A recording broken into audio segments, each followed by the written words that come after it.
अध्यक्ष महोदय, बहुत-बहुत धन्यवाद। ये मेरे लिए काफ़ी हर्ष का विषय है कि आज मैं विगत हमारे 5 वर्षों की हमारी अबुआ सरकार के शिक्षा क्षेत्र में उन्होंने जो कार्यरत किया है, उनके उल्लेखनीय कार्य को और आगामी आने वाले कार्यों को सदन के पटल पे रखूँगी।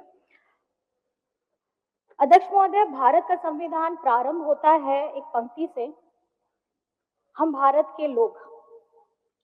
वास्तव में अगर देश का अगर आपको देखना है तो उस भौगोलिक क्षेत्र से नहीं, आप किसी देश के गौरव को, किसी देश की सभ्यता को उनके लोगों के द्वारा पहचानते हैं। और जिस तरीके से आज आखिर देश में हमारे जो बच्चे हैं, हमारे युवाएँ हैं, अगर वही शिक्षा के क्षेत्र में उनकी स्थिति बदतर हालत की रहेगी तो आप समझ सकते हैं कि राज्य का क्या हालत होगा। आदरणीय हमारी पूर्व शिक्षा मंत्री जी बोल रही थी, बहुत अच्छा लगा उनकी बातें सुन कर के भी। लेकिन आप सभी जानते हैं कि पूर्ववर्ती सरकारों ने हमारे झारखंड में शिक्षा के क्षेत्र में क्या किया है। डबल इंजन सरकार क्या कर रही थी। मैं ये बताना चाहूंगी कि हमारे झारखंड के सरकारी स्कूल बंद हो रहे थे। हमारे क्षेत्रीय जो शिक्षक थे, उनके पद की नियुक्ति नहीं हो रही थी, उनको समाप्त कर दिया जा रहा था। मोदी जी, सवाल है दृष्टि का, सवाल है नियत का कि आपकी नियत कैसी थी। आज भी हम 5 से 6 वर्षों तक हम झारखंड के विद्यालय बंदी का विषय क्यों उठाते हैं? इसलिए उठाते हैं क्योंकि इनकी सोच जग जाहिर हो गई थी जो इनको झारखंड की जनता ने 2014 में दिया था। किसी भी अगर आपने स्टडी किया होगा, देश में किसी भी लोकतांत्रिक सरकार ने किसी भी राज्य में 20% से ज्यादा स्कूलों को अगर बंद कराया है तो मुझे लगता है कि झारखंड का नाम उसमें आता है। और मैं आपको कुछ दिखाना चाहती हूँ। ये दिसंबर 2018 का हिंदुस्तान टाइम्स का है। इसमें हेडिंग भी था कि Jharkhand government is planning to shut 6,646 schools. और ये पहले चरण का था और उस समय हमारे गठबंधन के लोगों ने ये धरना दिया था। नहीं तो ये सेकंड फेजेस में अगर आप इसका दुगना कर लीजिए तो 6 से 12, 13, 14,000 स्कूलों का बंद करने की इनकी सोच थी और इन्होंने ये बंद भी किया। अध्यक्ष महोदय जी, मैं ये कहना चाहती हूँ कि जिसके घर में पहली पीढ़ी ने अगर पढ़ाई नहीं की है तो जो उसकी दूसरी पीढ़ी होती है वो द्वितीय दर्जे के विद्यालय में जाकर के अपनी शिक्षा ग्रहण करने के लिए विवश हो जाते हैं। कहने का अर्थ है कि भारत के अंदर एक और भारत, एक ऐसा भारत जो अच्छे विद्यालयों में पढ़ रहे हैं और एक ऐसा दूसरा भारत जो द्वितीय दर्जे के विद्यालयों में पढ़ रहे हैं। मैं द्वितीय दर्जे का जिक्र इसलिए कर रही हूँ, ये सिर्फ सरकारी स्कूलों के लिए नहीं है, ये हमारे निजी स्कूलों के लिए भी है। क्योंकि ऐसा नहीं है कि निजी स्कूल जहां भारी भरकम फीस दे करके उनकी पढ़ाई की व्यवस्था बहुत अच्छी होती है, बल्कि सच्चाई ये है कि अगर आज भी भारी संख्या में जितने भी प्राइवेट स्कूल्स हैं, वहां ना तो फैसिलिटीज अच्छी है, ना ही वहां पर में हमारे जो टीचर्स हैं वो ट्रेंड है। आप अगर बराबरी का हक ना मिल सके, इसलिए इतिहास में एकलव्य का अंगूठा काटा था। ये महोदय जी, मैं कहना चाहती हूँ कि क्षेत्रीय भाषाओं के लिए या शिक्षा की व्यवस्था को सुधारने के लिए या शिक्षा कर्मियों के लिए ये उसी तरीके की पूर्ववर्ती जो सरकार थी, डबल इंजन की सरकार, इन्होंने हमारा अंगूठा काटने का काम किया था। आज ये झारखंडी सरकार, ये बुआ सरकार अच्छी शिक्षा, अच्छे रोजगार, बेहतर रोजगार के साथ अपनी सोच को आगे रखती है। और क्योंकि जहाँ पे आदरणीय मैडम बोल रही थी, सदस्या बोल रही थी, कॉलेज की बात बता रही थी, अध्यक्ष महोदय, ये झारखंड आदिवासी बहुल इलाका है। यहाँ खाने पीने की जद्दोजहद में बहुत लोगों ने बरसों बरस संघर्ष किया है। और जितना मैं आपको बताना चाहूंगी कि 17 से 18 साल आप ही लोग सरकार में थे। कॉलेज बच्चा तभी जाएगा जब उसकी स्कूली शिक्षा पूरी होगी। जो बच्चा घर का खाना पीना, एक परिवार उस तकलीफ से गुजर रहा है, तो आप उनको कहाँ स्कूल में एडमिशन करा सकते थे। और इन्होंने जो काम किया था, जो दुस्साहस किया था, आज ये परिणाम है कि झारखंड में हम लोग अभी भी शिक्षा के क्षेत्र में आगे कदम बढ़ाने के लिए निरंतर प्रयास कर रहे हैं, लेकिन समस्याएं इन्होंने प्रदान की, लेकिन समाधान ये अबुआ सरकार निकाल रही है। आप लोगों ने पहले भी देखा था इनकी सरकार में पारा शिक्षकों की हालत क्या थी। अध्यक्ष महोदय, पेज के कटिंग्स हैं, बताना चाहूंगी इंडियन एक्सप्रेस का, टाइम्स ऑफ इंडिया का, आपका दिसंबर 19 2018 का है कि द पारा teachers succumbs to the injuries after injured in the police lathi charge. 5 para teachers sustained severe injuries in the police lathi charge. मैं ये बताना चाहूंगी कि उन्होंने भी अपने परिवार को खोया था। एक ऐसा व्यक्ति जिसकी आय से उनका पूरा परिवार चलता था, लेकिन जब इनके डबल इंजन की सरकार थी, उनकी आवाज, उनकी इच्छाओं को जानने का, सुनने का इन्होंने कभी प्रयास नहीं किया। और आदरणीय हमारी सदस्य हैं जो पूर्व शिक्षा मंत्री थी, उन्होंने तो सुना भी नहीं है। मैं अगर पढ़ना शुरू करूंगी तो उनके बारे में भी बहुत चीजें लिखी हैं, लेकिन मैं नहीं बोलना चाहती। मैं चलिए, अगर आप सुनना चाहती हैं तो मैं जरूर बोलूंगी। पारा शिक्षकों के मुद्दे में शिक्षा मंत्री डॉक्टर मीरा यादव जी जब भी कोई बात करने की कोशिश होती थी, वे कुछ भी बोलने से परहेज करती थी। कभी मीटिंग में होने का हवाला देती थी, तो कभी कैबिनेट की बैठक में जाने का हवाला देती थी। और इतना ही नहीं, पिछले दिनों इन्होंने कहा था कि इस मुद्दे पर उनके सीनियर बोल रहे हैं तो वो क्या बोलेंगी। तो ये अगर शिक्षा मंत्री किसी राज्य की बोलती हैं, जब पारा टीचर्स हड़ताल में रहते हैं, तो ये समझना चाहिए कभी कभी गंभीर विषय है। मैडम आपके, बस मैडम मेरी बात सुन लीजिए, फिर आप जरूर बोलिएगा। और ये मैं कहना चाहूंगी, जब दिस इज नॉट कॉन्वर्सेशन, इन्होंने कभी भी स्कूल के विद्यालयों की हालत नहीं देखी, just listen. छात्रावास की हालत नहीं देखी, जर्जर बिल्डिंग की हालत नहीं देखी, और झारखंडी सरकार ने वो देखा। और उन्होंने पारा शिक्षक को, रसोईया दीदी हो, उनके मानदेय को 50% से बढ़ाकर से लेकर के 200% तक की वृद्धि की थी।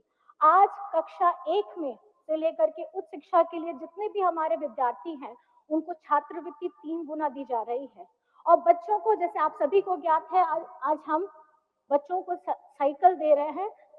गांव देहात में सर होता क्या है कि दूर दराज है, किसी के घर में माँ पिताजी दोनों काम कर रहे हैं, बच्चों को अगर विद्यालय आना है, खास करके अगर हमारी लड़की बच्चियां हैं, तो उनको आने में दिक्कत होती थी। मैं इस सकारात्मक सोच को बहुत बहुत धन्यवाद करती हूँ, क्योंकि हम लोग भी जब साइकिल वितरण करते थे तो बच्चों के चेहरे में बहुत खुशी और एक चमक होती थी। वो ये चमक इसलिए क्योंकि वो पहिया, साइकिल का पहिया उनके सपनों को पंख देने का काम कर रहा है। तो मैं समझती हूँ कि ये काफी सकारात्मक कदम है। और अभी झारखंड के प्रमुख शहरों में छात्राओं एवं हमारी कामकाजी महिलाओं के लिए भव्य छात्रावास का निर्माण कर रहे हैं। महोदय, गंभीर विषय है और इस व्यवस्था को सुधारने में थोड़ा वक्त जरूर लगेगा, क्योंकि कहावत है ना, अगर भूत भगाना है तो हम लोग पीला सरसों फेंकते हैं, लेकिन अगर भूत सरसों में ही होगा तो फिर परिस्थिति क्या होगी। लेकिन इस संजीदगी के साथ में आज झारखंड में मैं बहुत आपके समक्ष में मैं ये कहना चाहूंगी कि गर्व होता है कि इसी वर्ष आयोजित हमारी जेईई एडवांस में हमारे सीएम स्कूल ऑफ एक्सीलेंस के जितने बच्चे हैं, बहुत बच्चों ने अच्छा प्रदर्शन किया है। और कुछ बातें मैं आप लोगों के सामने में ये रखना चाहती हूँ कि हमारी झारखंड सरकार ने शिक्षा के क्षेत्र में क्या किया। लिस्ट बहुत लंबी है, मैं अध्यक्ष महोदय संक्षिप्त में आपको बताना चाहूंगी। राज्य सरकार ने 80 सीएम स्कूल ऑफ एक्सीलेंस प्रारंभ कर चुकी है। 325 प्रखंड स्तरीय आदर्श विद्यालय का निर्माण पूरे होने के अग्रसर में है और आगामी चरण में पंचायत स्तर पर 4014 आदर्श विद्यालय को विकसित करने का लक्ष्य लेकर के हम बढ़ रहे हैं। नेतरहाट की तर्ज पर दुमका, पश्चिमी सिंहभूम, बोकारो में आवासीय विद्यालय प्रारंभ किए जा रहे हैं। राज्य में अवस्थित 203 कस्तूरबा विद्यालय एवं 57 झारखंड बालिका विद्यालयों में छात्रावास की क्षमता वृद्धि का काम किया जा रहा है। पहले चरण में 72 विद्यालयों में से के लिए 302 करोड़ की राशि आवंटित की गई है। 1050 उच्च प्राथमिक विद्यालयों में मैथ्स और साइंस के लैब प्रारंभ किए गए हैं। 5393 विद्यालयों में आईसीटी लैब की स्थापना की गई है। 3552 विद्यालयों में स्मार्ट क्लासेस प्रारंभ किए हैं। 28,945 विद्यालयों को टैब प्रदान किए गए हैं और पारा शिक्षकों के मानदेय में वृद्धि के साथ साथ अब ईपीएफ की कटौती भी प्रारंभ हो गई है। विगत वर्षों में 12,816 graduated train teachers, 2,612 post graduate teachers और 585 लैब असिस्टेंट सहायकों की नियुक्ति की गई है। 1300 विद्यालयों की मातृभाषा आधारित बहुभाषीय शिक्षण व्यवस्था लागू की गई है। रसोइया दीदियों के मानदेय में 2,000 रुपए प्रति माह की वृद्धि के साथ साथ अब 12 महीने का मानदेय देने का निर्णय लिया गया है। आगामी वर्ष में हमारी सरकार 26,001 सहायक आचार्यों की नियुक्ति करने जा रही है। माननीय सर्वोच्च न्यायालय के निर्णय के बाद अब ये स्थिति स्पष्ट हो चुकी है। तमाम अड़चनों के बाद आज इसे पार करते हुए हम परिणाम जारी करने की स्थिति में आ चुके हैं। जिला एवं प्रखंड मुख्यालयों में state of art public library का निर्माण किया जाएगा। नई शिक्षा नीति 2020 के आलोक में नए पाठ्यक्रम पाठ्य पुस्तक बनाने के साथ साथ शिक्षक आदि की नियुक्ति प्रक्रिया तेजी से की जाएगी। अध्यक्ष महोदय, इसके साथ साथ मैं ये बताना चाहती हूँ, ये सोच, क्योंकि जिस तरीके से हमारी आने वाली पीढ़ी है, कहीं ना कहीं हम लोग हर एक आयु वर्ग के हैं, हमारे झारखंड के बच्चों का भविष्य कैसे उज्जवल होगा, उसके लिए सकारात्मक कदम जो कुछ और पॉइंट्स में इसमें जोड़ना चाहूंगी अध्यक्ष महोदय। हम लोग झारखंड के लोगों के बच्चों के पाठ्य पढ़ाई प्रशिक्षण से संबंधित कई योजनाएं लेकर आ रहे हैं। जैसे आपने सुना सीएम स्कूल ऑफ एक्सीलेंस है, tribal university, open university, skill university, नए डिग्री कॉलेजेस, शिक्षक बहाली, विदेशों में पढ़ने के लिए छात्रवृत्ति की योजना के साथ गुरुजी स्टूडेंट क्रेडिट कार्ड एवं एकलव्य शिक्षण प्रशिक्षण योजना, मुख्यमंत्री शिक्षा प्रोत्साहन जैसी योजनाओं को लेकर के आ रहे हैं। आईआईटी, आईआईएम, मेडिकल, लॉ आदि की निःशुल्क तैयारी करवाएंगे महोदय और प्रवेश मिलने के बाद उन्हें पढ़ने के लिए आर्थिक सहायता भी उपलब्ध कराएंगे। शिक्षा की ताकत अगर समझने के लिए हमें बाबा अंबेडकर साहिब जी की जीवनी पढ़नी चाहिए, क्योंकि संविधान की ताकत वही समझ पाएंगे जो इन्हें पढ़ पाएंगे अध्यक्ष महोदय। और संविधान पूजने के साथ साथ जरूरत है उसे पढ़ने की, उसे समझने की, क्योंकि किताबें चुप रहती हैं और उसको जिसने पढ़ लिया वो जीवन में बोल भी सकता है, लड़ भी सकता है और अपनी आवाज को बुलंद भी कर सकता है।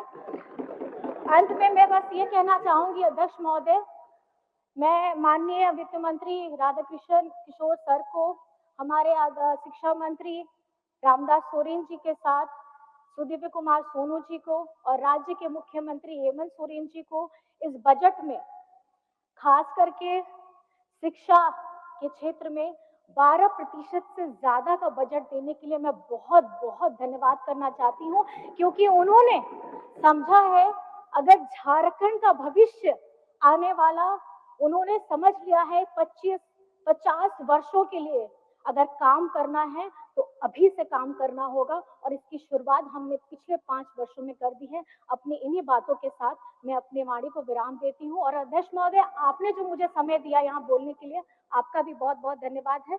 जय हिंद, जय झारखंड।